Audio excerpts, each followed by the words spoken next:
축복하는 자를 축복하래요.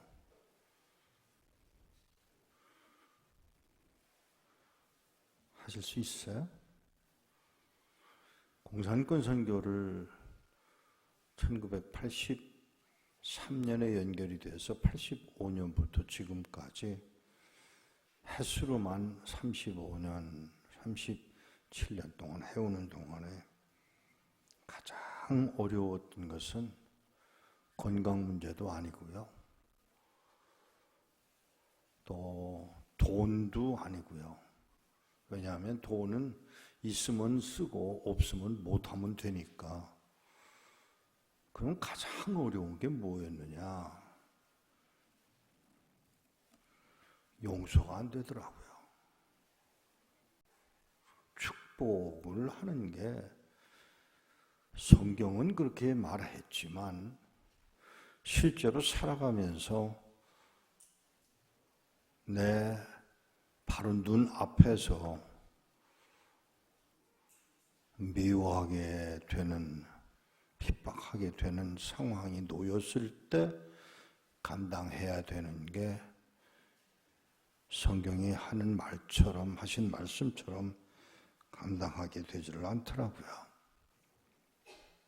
아니요, 조금 더 솔직하게 말하면 때려 죽이고 싶을 때가 많아요. 아니, 그게 제가 지나온 과거 속에서 감당해야 되는 부분이었다는 게 죄송하지만 참 어려웠어요. 1991년입니다. 추운 겨울이었어요. 어느 정도로 추웠느냐 하면 바깥의 온도가 영하 40도였습니다. 밤 12시 반에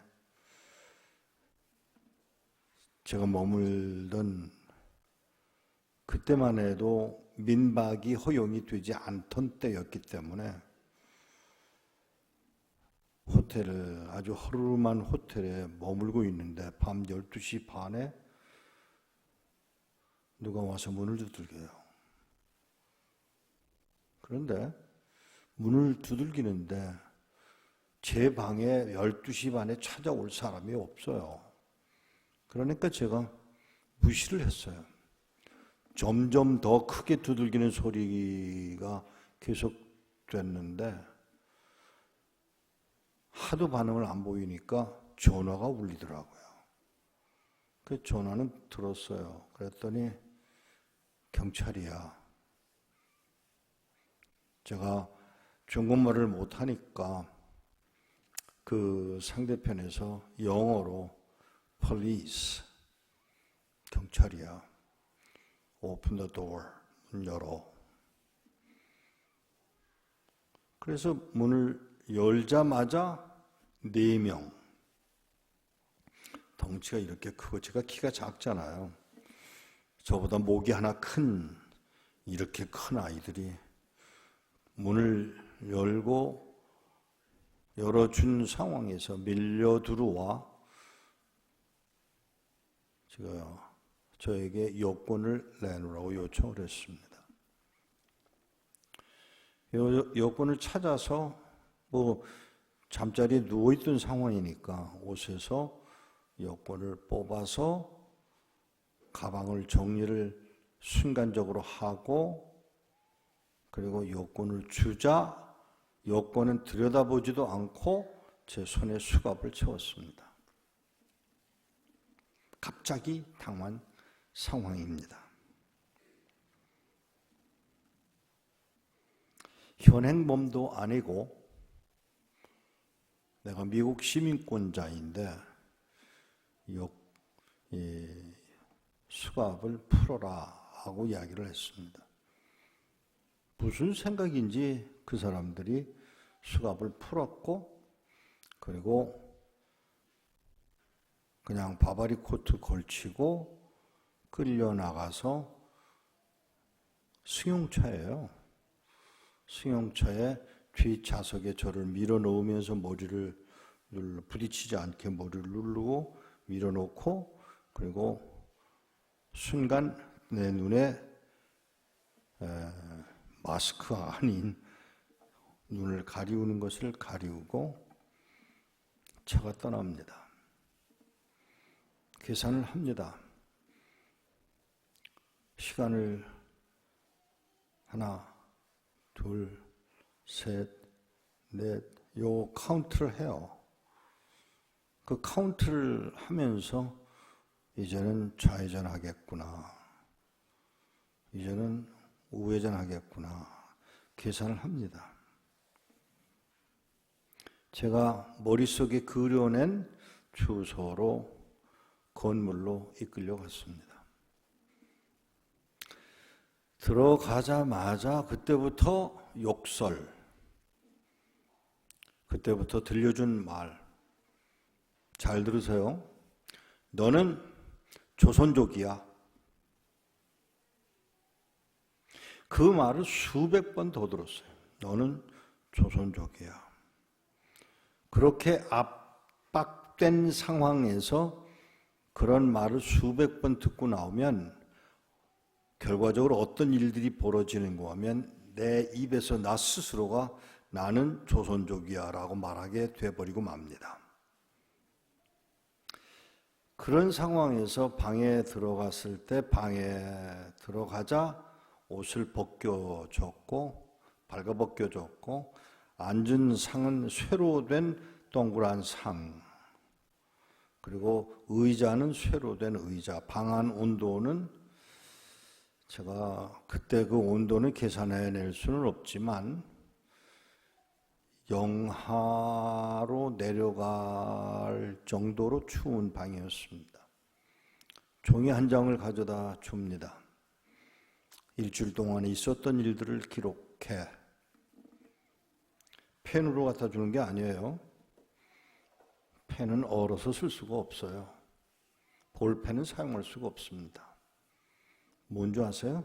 연필이에요. 연필은 지워지지 않으니까. 연필을 갖다 주었고 일주일 동안 일어난 일을 쭈루루 다 썼습니다. 1시간 동안에. 그리고는 끝나서 문 똑똑 두들기니까 들어와서 보고는 나가서 한 5분? 뭐 그래야 뭐 내용은 얼마 안 되니까요. 한 5분?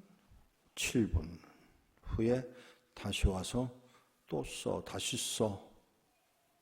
너 조선족이야? 썼습니다. 한 40분 후에 다시 와서 가지고 갔는데 물을 설레설레 흔들어요. 여러분들이 앞으로 그런 상황이 되어지지 않기를 바라지만 그럴 경우에 사용하지 말아야 할 단어가 있고 사용해야 하는 단어가 있습니다. 형용사는 쓰는 게 아니에요. 예를 들면 비가 구질구질하게 왔다. 또 아니면 조금씩 내렸다. 이런 표현을 쓰지 않아야 됩니다. 왜냐하면 두 번째 쓸 때는 그 단어를 기억이 나지를 않기 때문에 그렇게 쓰는 게 아니에요. 그걸 훈련받은 사람이 접니다. 똑같이 써서 보고 쓰는 게 아니잖아요. 기억해서 쓰는 건데 똑같이 써서 주니까 머리를 설레설레 흔들면서 무서운 놈이네. 세 번째 똑같이, 네 번째 똑같이. 그리고 저는 이제는 됐겠다 싶었어요. 왜냐하면 미국인이기 때문에 제가 국적인 미국이니까 허락받은 시간이 4시간이거든요. 새벽 4시 반입니다. 끌려온 시간부터 시작해서 정확하게 4시간이 지났으니까 이제는 석방시켜 주겠지. 옷을 가지고 와서 주길래 입으려고 그러니까 아니라는 거예요. 그래서 벌거벗은 채로 그 옷은 제가 들은 채로 끌려갑니다.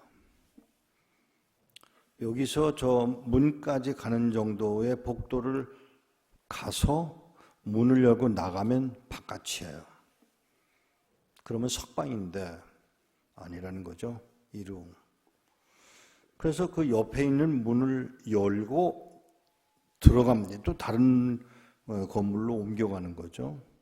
들어가는데 들려온 웬 여자가 매맞는 소리를 제 귀로 분명하게 들었습니다. 누군지는 모르죠. 그리고 또 한참 가서 다시 문을 열고 내려가는 계단을 타고 내려가서 들어간 방은 물고문실.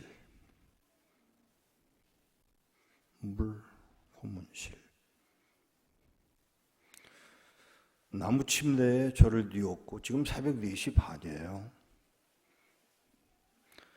침대 위에 뉘어졌고 밧줄로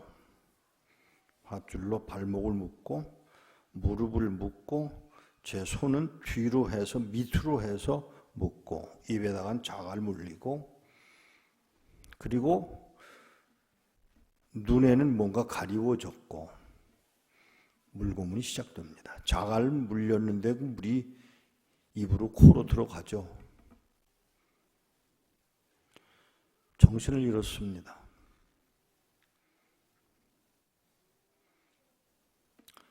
눈을 떴을 때 또 밀려서 땅에 떨어뜨려졌고 그 땅바닥이 시멘트 바닥인데 콘크리트 바닥에 떨어졌고 그리고는 그 덩치 큰 아이들이 벌거벗겨 있는 저 위에 올라타서 장난을 합니다. 그 아이들은 군화를 신었고요.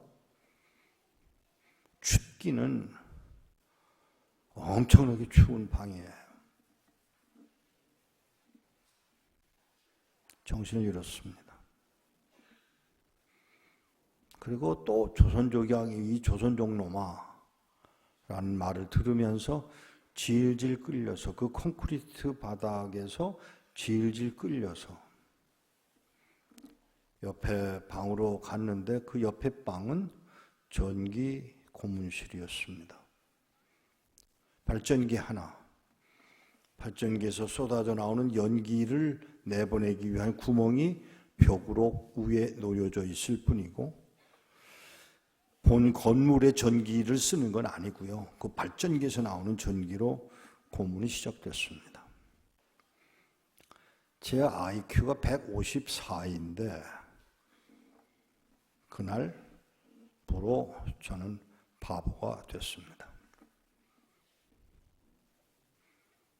아무것도 기억이 나질 않습니다. 첫째, 제 이름이 뭔지를 몰라요. 당연히 제 아내를 기억할 수가 없습니다. 저 딸이 둘인데 딸의 이름도 기억나지 않습니다.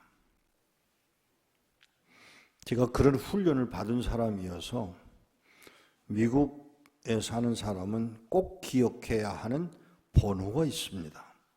주민번호는 여러분 옮기면은 번호가 바뀌잖아요. 그런데 미국에서 사용하는 그 번호는 세금 낼 때 사용하는 번호인데 그것은 잊어버리지 않습니다. 저는 군대 훈련을 받을 때 제가 그 번호를 잃어버리지 않았던 사람이고 제 생년월일을 잃어버린 일은 없었던 사람인데 그날부로 번호를 잃어버렸습니다. 아무것도 기억이 나질 않습니다. 세 번째 방으로 끌려갔습니다. 냉동실이었습니다.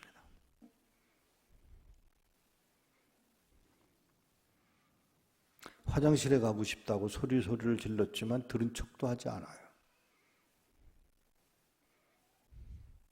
하는 수 없이 볼볼 기어서 이제 걸을 수도 없는 상황이니까 볼볼 기어서 한 구석에 가서 죄송합니다. 그대로 표현할게요. 똥을 쌌습니다. 그러니까야 사람들이 들어와서 그 똥을 얼 때까지 기다려 제게 갖다 주며 먹어.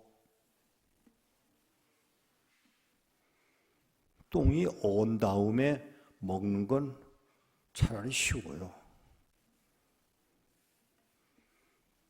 생똥을 먹는 건 어렵지만 언똥은 맛이 갔으니까 혓바닥으로 녹여서 그 똥을 먹어야 했습니다.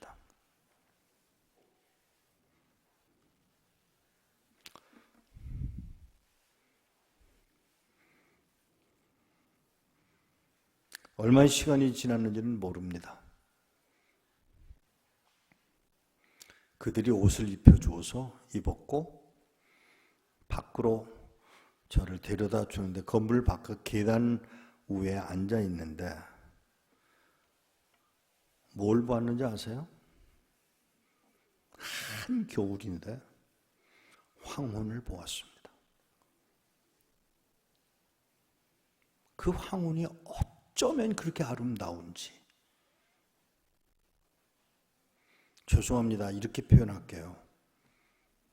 그 안에 있을 때와 밖에 나와 있을 때의 느낌이 달라요. 편안해요. 저를 추럭에 실어서 저를 그 도시를 45분 동안 돌아다녔고 저는 그 상황을 그대로 유지하는데 놀라운 것은 그 추럭이 돌 때마다 이게 몸이 쓸리면서 그 쇠 파이프를 쥐는데 그 파이프에 손이 닿다가 놓으면 이 피부가 떨어져 나갑니다.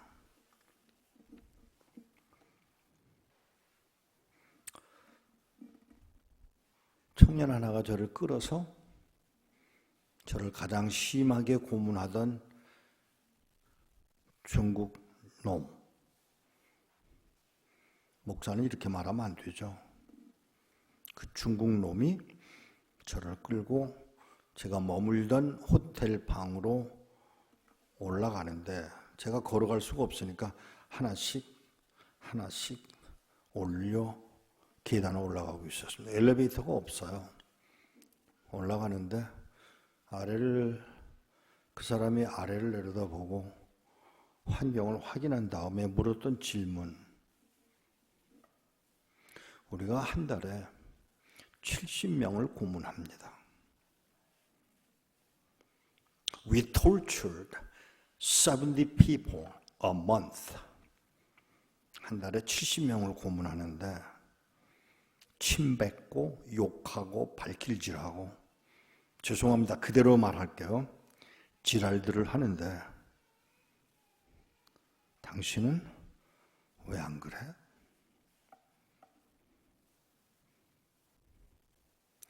제가 무슨 말을 해야 될지 모르겠어요. 그런데 제 입에서 나도 모르게 쏟아져 나온 말 한마디. 예수 때문에.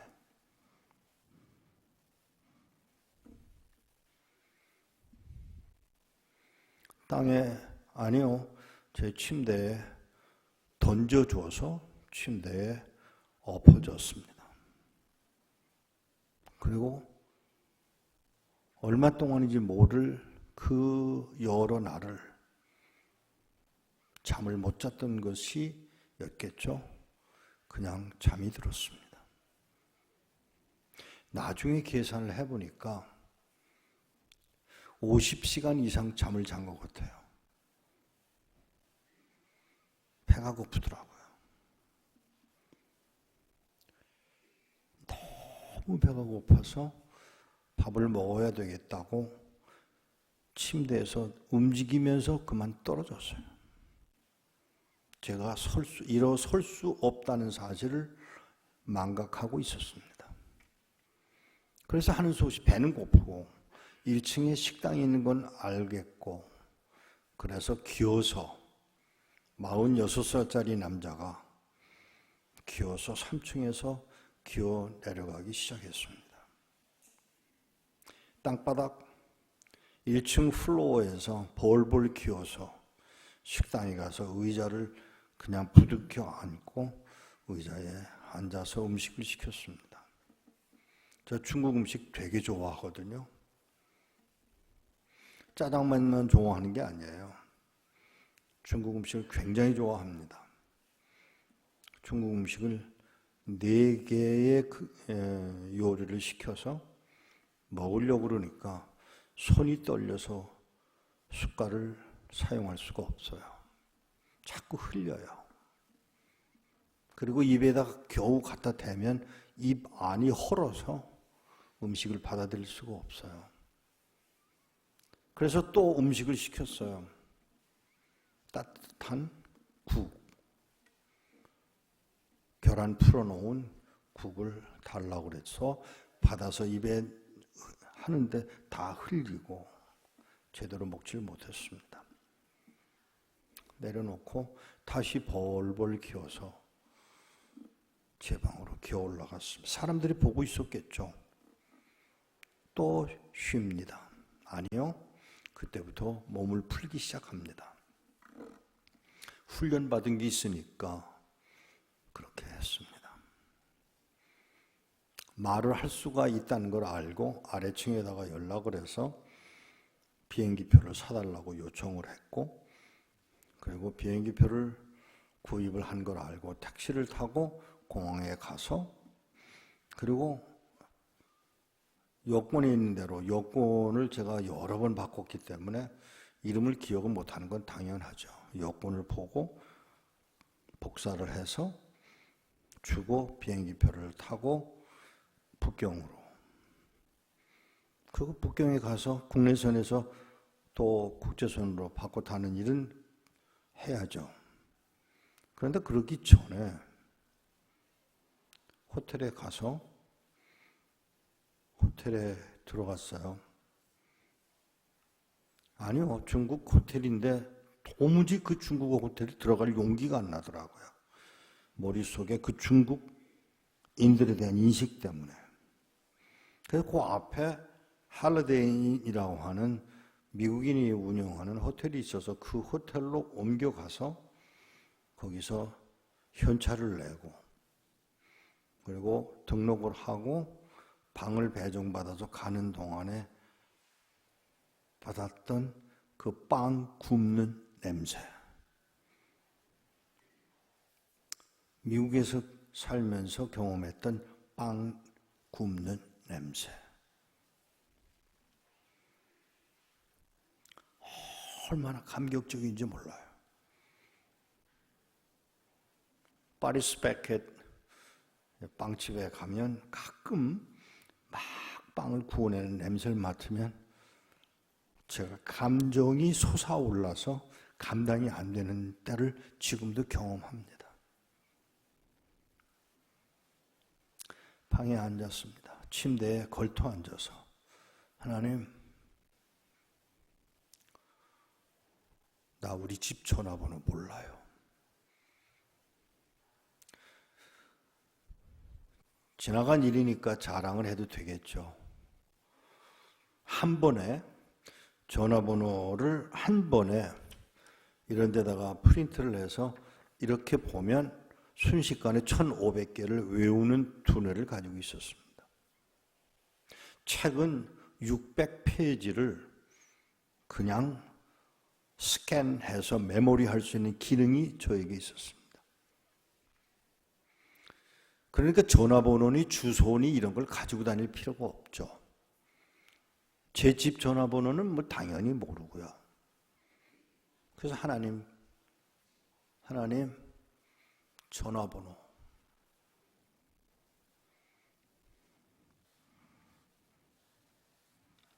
하나님 전화번호. 종이를 들고 펜을 들고 전화번호를 달라고 기도를 하고 눈을 떠보니까 벽에 글자가 떠요.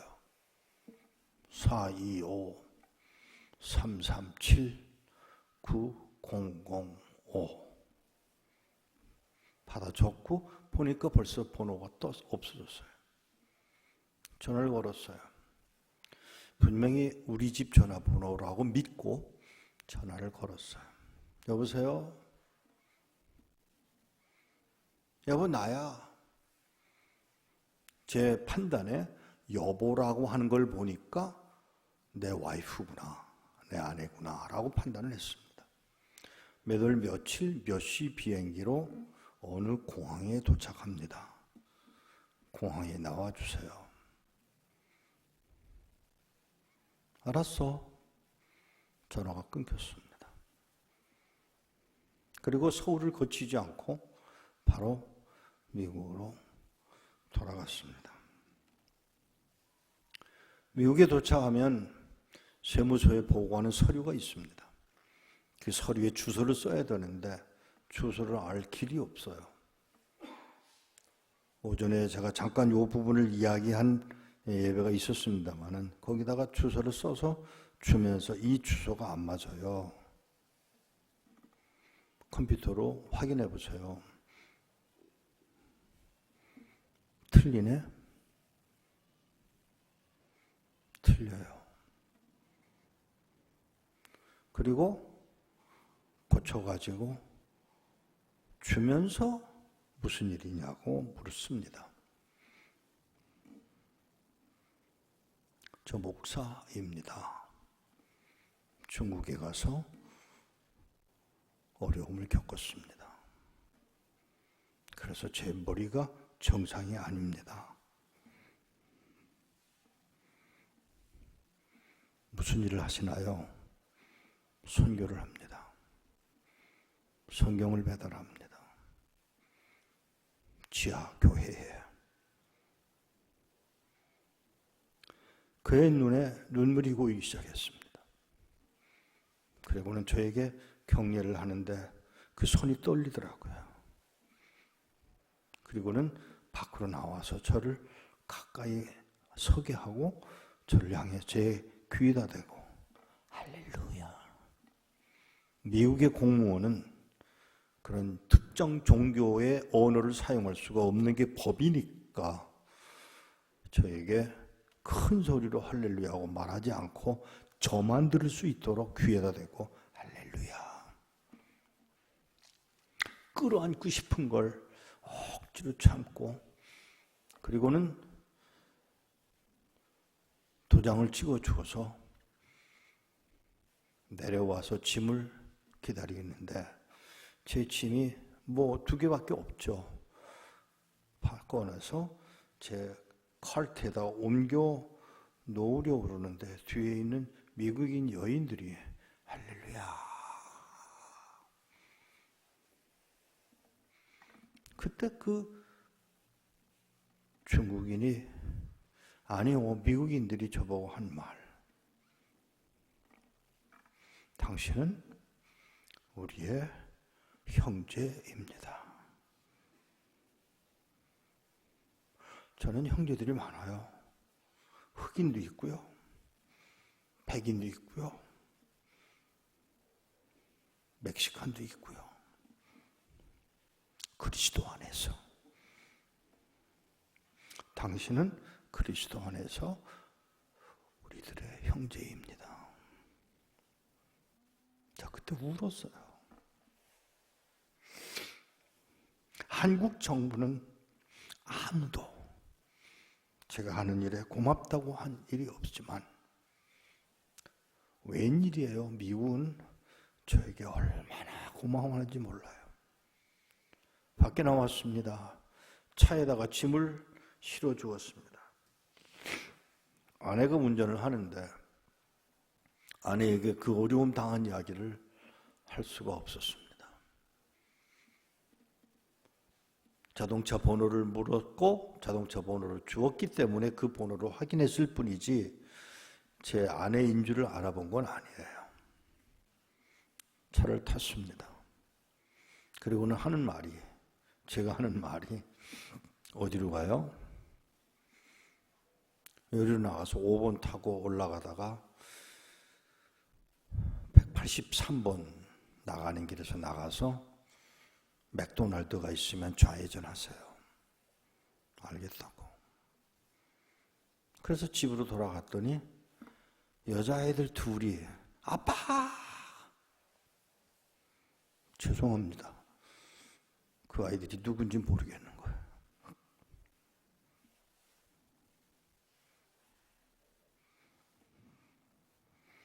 화장실이 어디 있어요? 딸들에게 존댓말을 했습니다. 화장실이 어디 있어요?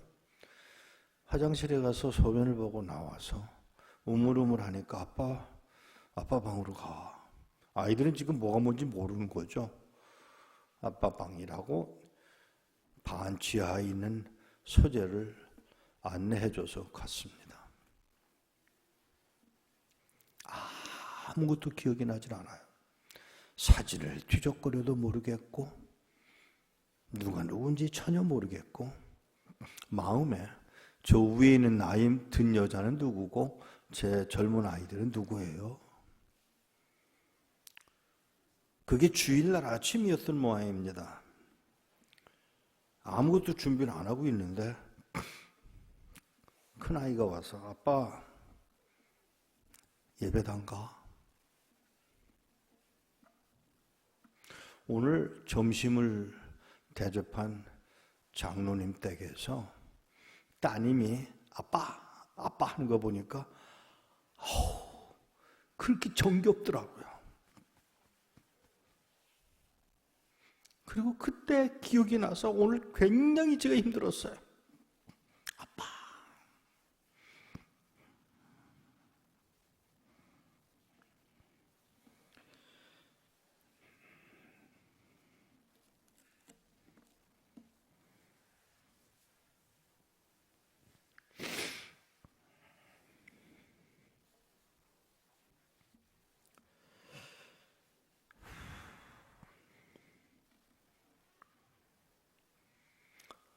예배당 가자 그러는데 죄송합니다.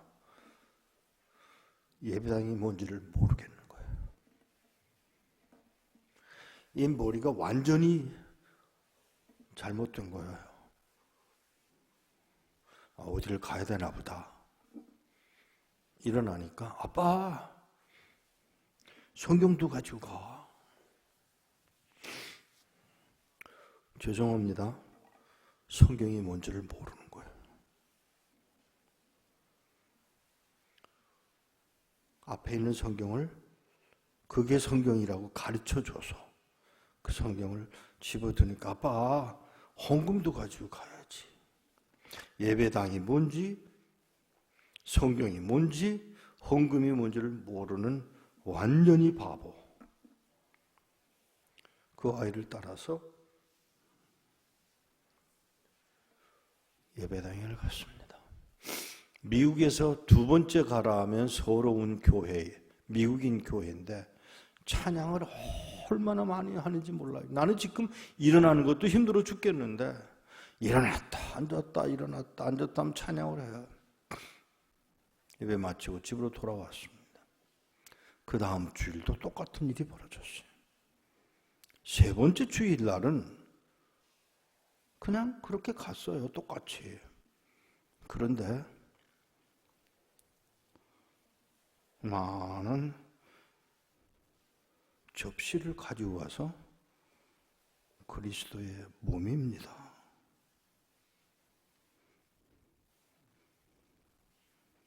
그리스도의 몸?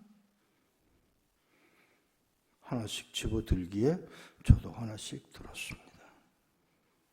조금 있으니까 잔이 와서 그리스도의 피입니다. 다른 사람들이 들어서 나도 들었을 뿐이에요.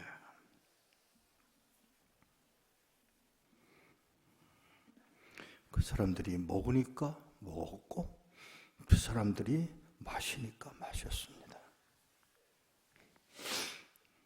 집으로 돌아와서 책상에 엎드려서 잠이 들었습니다. 그리고 깨어났습니다. 그 순간 하나님이 나로 회복해 하셨습니다.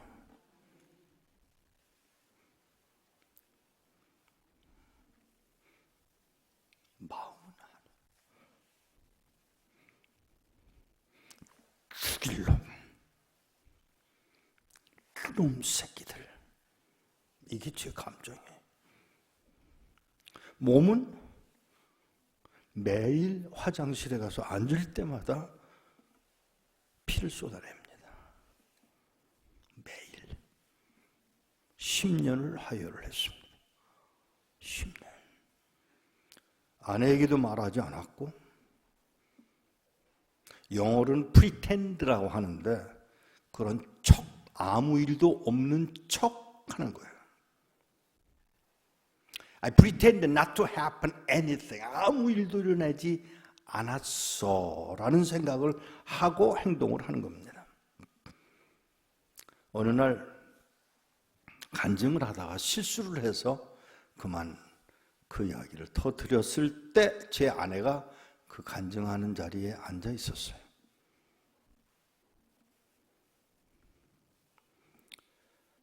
간증은 해요. 미움은 여전해요. 죄송합니다. 그게 나의 모습이었습니다. 10년이 지나고 2001년 이 목사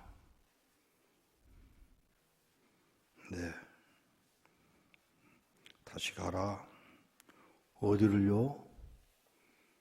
너 고문당한 그곳으로. 안 가요. 왜?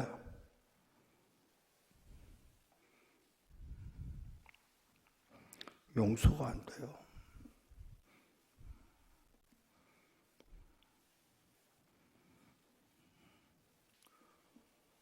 하나님이 뭐라고 하셨느냐면, 나는 너 용서했는데 너는 고문 좀 당했다고 용서가 안 되냐?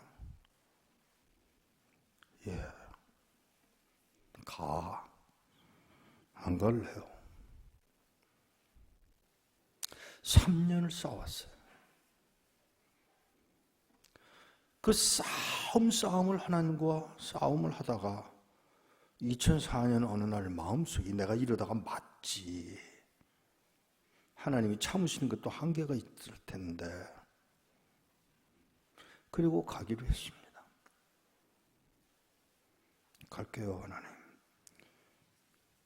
사람들이 나 못 알아보게 해주세요. 안 된다.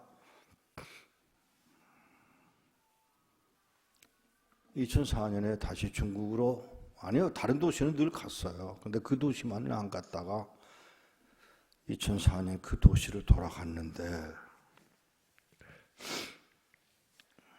사람들이 못 알아보기를 원했지만 웬 여자하고 남자가 걸어서 오는데, 남자는 길을 건너가고요. 그리고 거기 서 있고요. 저는 굉장히 살피는 사람입니다. 어느 정도로 살피는 거 하면 제가 그림으로 여러분의 모습을 그대로 사진 찍듯이 그려낼 수 있는 사람이 저예요. 얼마나 정확하게 보는지 몰라요. 교인들의 얼굴에 점이 어디가 붙어 있는지까지 기억하는 사람이 바로 저예요.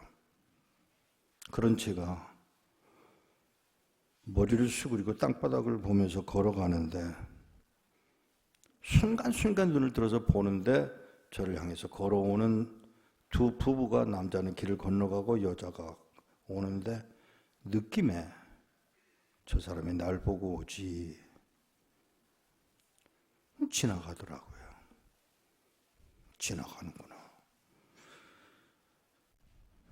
내가 잘못 봤구만. 조금 있으니까 그 여자가 돌아와서 제 옆에 서서 그냥 걸으세요. 이렇게 봤어요. 보지 마세요. 이미 봤죠. 근데 그 여자분이 하는 말이, 목사님, 제가 목사인 것도 아시는군요. 예. 13년 전 여기서 고문당하셨죠? 네. 용서하셨어요? 왜 그 말을 물어? 다른 말을 하지. 왜 그 말을 해? 우물우물하고 대답을 못하니까 용서 못하셨군요. 기다렸습니다. 목사님, 저 예수 안 믿었어요. 그런데 13년 전에 제 남편이 집에 와서 술을 늘 먹고 오던 그 놈이 그날은 술을 안 먹고 와서 나보고 한다는 수작이 예배당 가져요. 그래서 제가 뭐라고 그랬느냐 하면요, 무슨 일 저질렀구나. 예배당 가자고 그러니까. 무슨 일 있어? 내가 고문하는 거 알아? 몰라. 얘기해? 나 고문하는 게 내 직업인데 그만뒀어. 뭐 하려고? 뭐 하는 건 나중 일이고 나하고 예배당 가자. 그래서 그 여자가 남편을 따라 예배당을 가기 시작했어요. 저기 서 있어요 지금. 물었습니다 제가. 남편 뭐 해요? 알고 싶으세요? 예. 저분이요? 조금 전에는 그놈이라고 그러더니 이번에는 저분이요 그래요. 저분이요?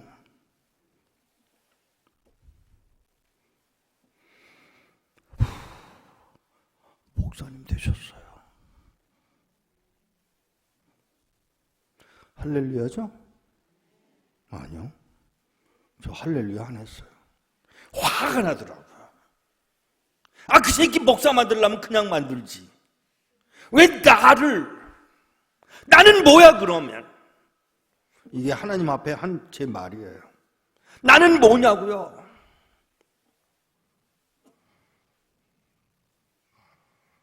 그 분노, 그 증오.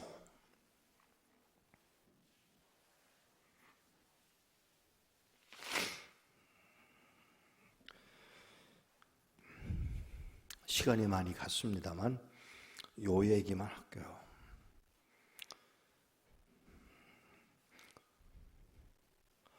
얼마 전의 일입니다.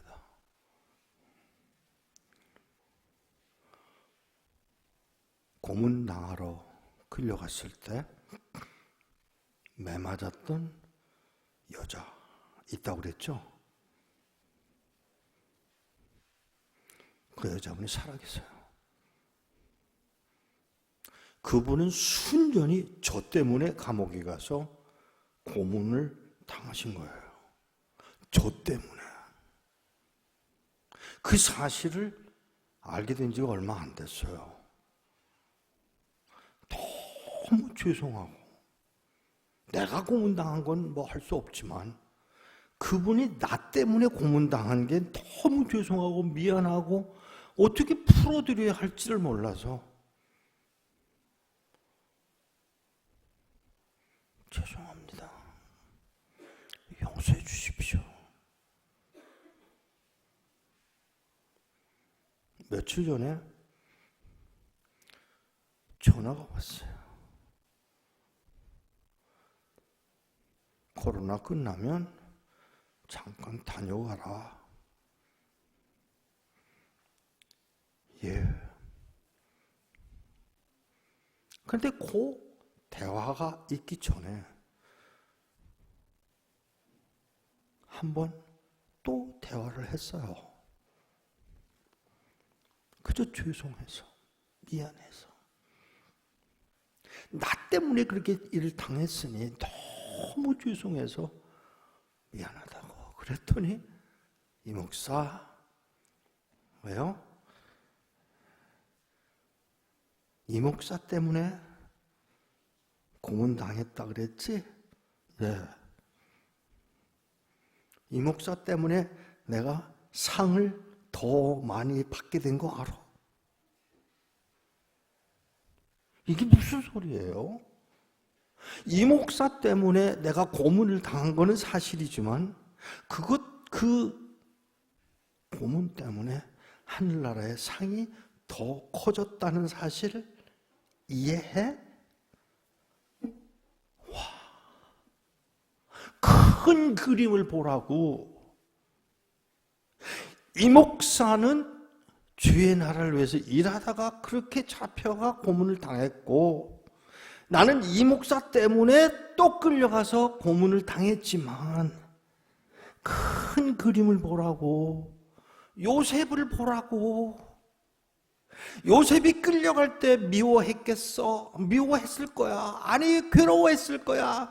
미안했을 거야, 형님들이. 하지만 큰 그림, 이스라엘의 역사 속에 필요했던 사건이 요셉을 팔아먹어야만 되는 그 사건으로 이어져야 했던 그 큰 그림을 보라고. 이 목사 미안해하지 마. 미안해하지 마.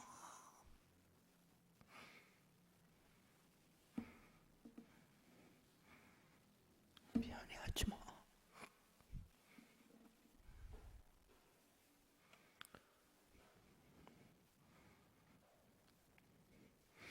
바울이 로마 교회를 향해서 핍박하는 자를 축복해. 바울은 그럴 수 있었을 거예요. 왜? 큰 그림을 보고 있거든요. 나는 큰 그림을 못 봤습니다. 코로나 끝나면 왔다가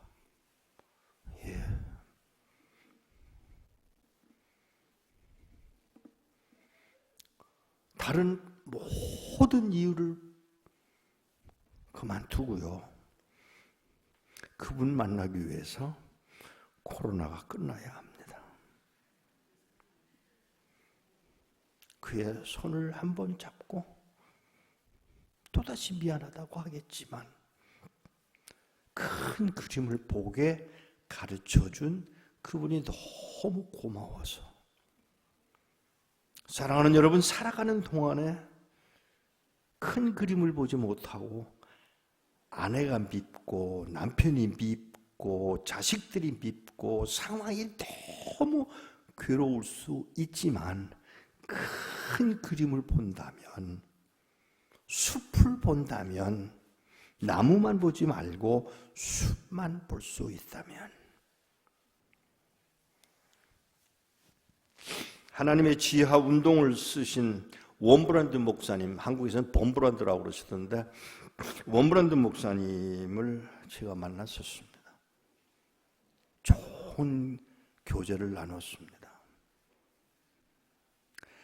그분이 초청을 해서 루마니아에 제가 갔어요. 14년 동안을 고문당한 그 목사님이, 이 목사 나하고 루마니아 가자 그러죠. 그런 분들하고 교제하는 건 굉장한 축복이거든요. 가자. 예. 따라갔습니다. 그리고 7시간 기차를 타고 멀리 가서 기차에서 내려서 어느 고아원을 가게 돼요. 고아원에 갔는데 원브란드 목사님이 저기 저 보이는 남자아이, 파란 짧은 바지 입고 있는 남자아이 보여? 너무 이쁘게 생겼더라고요. 이쁘네요. 누군지 알아? 모르죠. 나 고문한 사람의 손자야. 사랑하시는군요. 그 아이는, 잘 들으세요. 그 아이는, 질문이 뭔지 아세요? 그 할아버지는, 제가 그 말을 기어코 물어봐야 했어요. 목사님, 그 할아버지를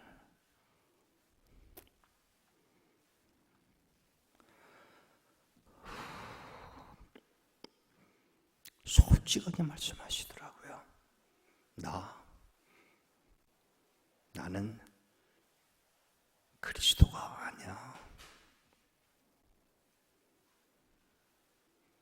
지금은 세월이 지나서 용서하고 축복할 수 있지만 당시 14년 동안에 나를 고문했던 그 놈을 그 당시에는 축복할 수 없었어. 사랑하는 여러분, 이제부터 큰 그림을 그리세요. 우리 왕 목사님이 이런 이야기 저런 이야기를 해주면서 나누는 이야기 가운데 여기서 그 큰 그림, 하나님의 나라를 이루어가는 그 큰 그림을 그리고 있는 2010년, 2020년, 2030년 이야기를 할 때 제가 이분 여간 아니네. 큰 그림을 그릴 줄 아는 목사가 쉽지 않아요. 여러분들은 복 있는 분들인 줄 아셔야 합니다. 큰 그림을 보시고 따라갈 수 있다면 여러분을 통한 하나님의 나라가 어떻게 얼마나 크게 확장될지를 저는 상상해 봅니다. 너희를 박해하는 자를 축복하라. 축복하고 저주하지 말라. 악에게 지지 말고 손으로 악을 이기라 말씀하십니다.